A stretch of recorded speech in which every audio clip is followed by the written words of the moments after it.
अगर आपके किचन में 1 कप दूध और 2 ब्रेड के स्लाइस मौजूद हैं तो ये मज़ेदार ब्रेड पुडिंग बनाएं। इतनी मज़ेदार, इतनी चिगली कि आप हैरान ही रह जाएंगे। और सिर्फ बनेगी 2 ब्रेड के स्लाइस और 1 कप दूध से। इतने कम पैसों में अगर इतना मज़ेदार मीठा बन जाए तो क्या ही बात है।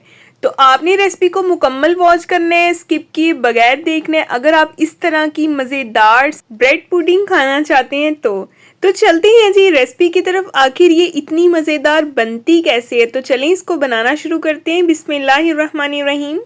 तो सबसे पहले इसको बनाने के लिए हमें चाहिए जी एक प्यारा सा फ्राई पैन और इसमें लेंगे 2 टेबलस्पून चीनी। चीनी जो है इसको हमने मेल्ट करना है, यानी कि कैरामलाइज करना है। तो ख्याल रखना है आपने, पहली टिप ये है कि आपने चीनी को जलाना बिल्कुल नहीं है। जलाएंगे तो ब्रेड पुडिंग का सारा टेस्ट कड़वा हो जाएगा, ख़राब हो जाएगी। आपने जस्ट इसको कैरामलाइज करना है। इसका प्यारा सा हल्का सा गोल्डन कलर चाहिए हमें, ठीक है। तो ये देखिए चीनी जो है वो मेल्ट हो गई है और इसका प्यारा सा गोल्डन सा कलर भी आ गया है। इससे ज़्यादा कलर हमने इसको नहीं देना। अगर ज़्यादा कलर देंगे तो क्या होगा, ये जल जाएगी और ब्रेड पुडिंग में से स्मेल आएगी जली हुई कैरामलाइज चीनी की। और जिस मोल्ड में हमने पुडिंग को रेडी करना है, ये सारी कैरामल की हुई चीनी हम उस मोल्ड में डाल देंगे और ये फ़ौरन से चीनी जो है वो सेट होना शुरू हो जाती है, जम जाती है। इसीलिए तेज़ी से हमने मोल्ड को हिलाते हुए इसको चारों तरफ फैला लेना है ताकि चीनी जमने से पहले पहले इसमें अच्छी तरह से फैल जाए। तो जी मोल्ड हो गया हमारा रेडी। इसको रखते हैं साइड पे और दूसरी तरफ एक फ्राई पैन में लेंगे 1 कप दूध। तो इस रेसिपी को बनाने के लिए हमने सिर्फ 1 कप दूध का इस्तेमाल किया है और इसमें डाल देंगे 2 टेबलस्पून चीनी और इसको करेंगे हम बॉयल। चम्मच से हिलाती जाएंगी ताकि चीनी मेल्ट हो जाए और दूध में भी अच्छे से 2-3 बॉयल आ जाएं। और साथ ही आपसे गुजारिश है, अगर आप मेरे चैनल पे नए हैं तो मेरे चैनल को सब्सक्राइब कर दें, वीडियो को लाइक कर दें, बेल आइकन को ऑन कर दिया करें ताकि आपको हर नई आने वाली वीडियो का नोटिफिकेशन मिलता रहे। तो ये देखें जी दूध उबलना शुरू हो चुका है। अब हमने इसमें कुछ और इंग्रेडिएंट ऐड करने हैं इसको बनाने के लिए। अच्छा, मेरे पास ब्रेड के स्लाइस जो हैं वो छोटे साइज़ के हैं, ठीक है, इसलिए मैं 4 ब्रेड के स्लाइस यूज़ करूँगी। अगर आपके पास बड़े साइज़ की ब्रेड है तो आपने सिर्फ 2 स्लाइस यूज़ करने हैं, ठीक हो गया। ये छोटे साइज़ के थे इसलिए मैंने 4 यूज़ किए हैं। अगर बड़े साइज़ के होते तो मैं सिर्फ 2 यूज़ करती। तो अच्छी तरह से जी इसको हम इसमें मैश कर देंगे। स्पैचुला से फ्लेम को हम ऑफ कर देंगे और इसको हमने ठंडा कर लेना है। बिल्कुल नॉर्मल रूम टेम्परेचर पे आ जाना चाहिए, ठीक है। तो इसको ठंडा होने के लिए रख देंगे साइड पे और साथ ही साथ हम इसको स्पैचुला से मैश कर देंगे कि जितने भी इसके अंदर ब्रेड के स्लाइसिस हैं, ताकि ये एक स्मूथ सा थोड़ा सा इसका टेक्स्चर हो जाए और ये जल्दी ठंडा हो जाए। तो ये देखें जी इस टाइम पे ये ठंडा हो चुका है।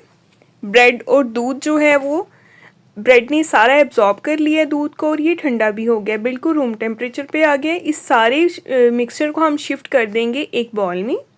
मैंने जब फर्स्ट टाइम ब्रेड पुडिंग की रेसिपी देखी थी ना, तो मैंने सोचा, मैंने कहा पता नहीं कैसे खा लेते होंगे लोग या कैसी बनती होगी अजीब सी। खैर मुझे अच्छी नहीं लगी।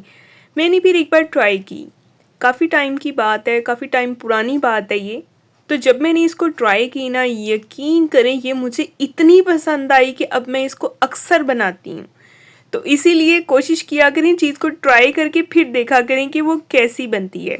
तो अब जी मैंने इसमें शामिल कर दिए हैं 2 अदद अंडे, ठीक है। इस पुडिंग को बनाने के लिए मैंने 2 अंडों का इस्तेमाल किए। ये सारा मिक्सचर मैंने बॉल में इसलिए डाला है ताकि आपको स्टेप बाय स्टेप हर चीज़ की समझ आ जाए। और ये सारा मिक्सचर अब हमने डाल देना है ब्लेंडिंग जग में।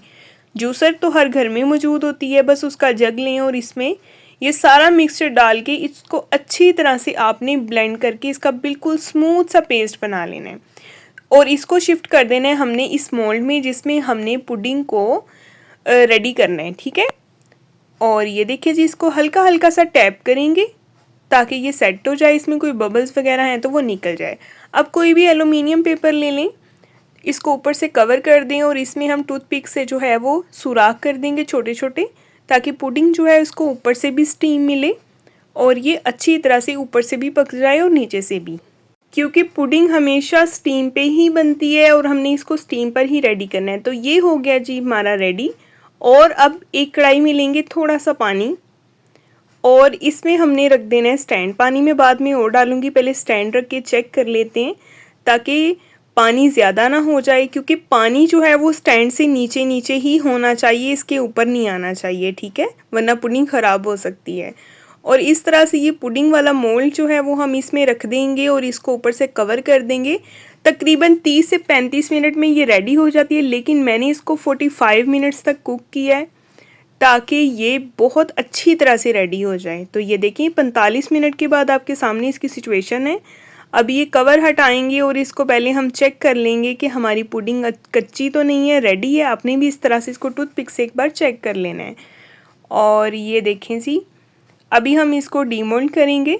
अभी मैंने इसको ठंडा कर लिया है, ठीक है। आपने इसको कम से कम 1 घंटा या 2 घंटे फ्रिज में रखना है। जब ये फुल चिल हो जाए तब आपने इसको डीमोल्ड करना है, वरना इससे पहले अगर आप इसको डीमोल्ड करेंगे तो पुडिंग टूट जाएगी। कभी भी गरम गरम पुडिंग को डीमोल्ड नहीं करना, ठीक है। तो ये देखें, डीमोल्ड करने के बाद आपके सामने इसकी लुक है। माशाल्लाह माशाल्लाह कितनी ज़बरदस्त हमारी पुडिंग बनी है। अक्सर कुछ लोग कहते हैं कि हमारी पुडिंग टूट जाती है जब उसको डीमोल्ड करते हैं, तो काइंडली आप उसको ठंडा होने के बाद डीमोल्ड किया करें, कभी भी नहीं टूटेगी। तो अगर आप इस रेसिपी को फॉलो करेंगे तो आपकी पुडिंग बहुत अच्छी बनेगी। तो ये जी आपके सामने इसकी फ़ाइनल लुक है।